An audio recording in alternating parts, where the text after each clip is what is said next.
Welcome along to Titanbet's preview of Saturday's 2000 Guineas.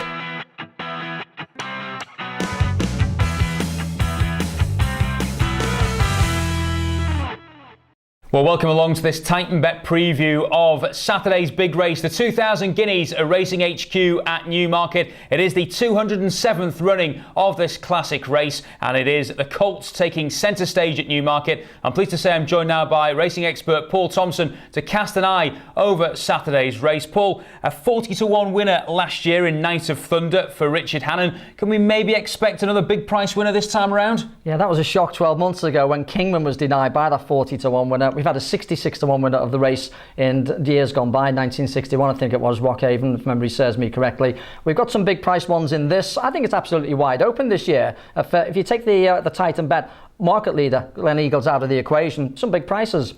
Well, we've seen in the past that Kieran Fallon's got a really good record in this race. A 5-time winning jockey is Kieran Fallon. He's due to be on one of the outsiders, which is Glenn Olmond. Is that one of those that may have a chance of victory? To be honest with you, Carl Burke's runner's got a bit to find on form, but Kieran Fallon, he's riding well this season, make no mistake about it, and he's been there before and won. So, yeah, you know, but it's not on my shortlist, shall we say. I know there's a couple that you do fancy, amongst them the Wow Signal, a potential winner. Yeah, he could certainly bounce back. Of course, he was beaten in France. They reckon he was a sick horse. He's galloped at Pontefract the other week. Frankie Dettori rode him in the gallop just against one of the work companion. They're going straight to the Guineas without a prep run. So John Quinn's happy with him. The Wow Signal, he could easily do it. And Elm Park as well, another strong fancy. I do like him, yeah. The Racing Post Trophy winner. He's a good galloper. Any rain, of course, towards the weekend will help his chance. A little bit of cut in the ground, maybe just a bit of rain to take the sting out the ground. He's trained by Andrew Balding, whose father Ian Balding trained the Great Mill Reef. And yeah, I could see him going for the Derby as well. I'd certainly put him in my first three.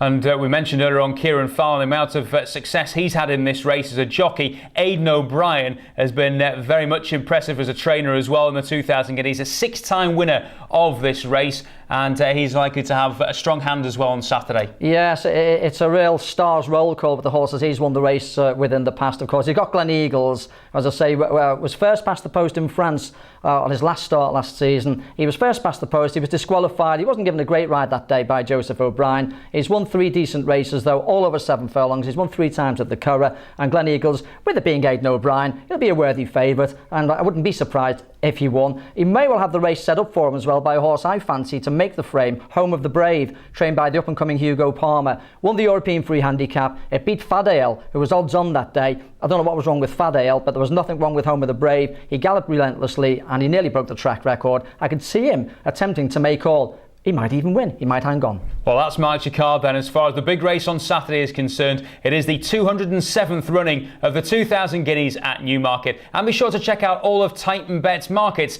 in the lead up to Saturday's big race.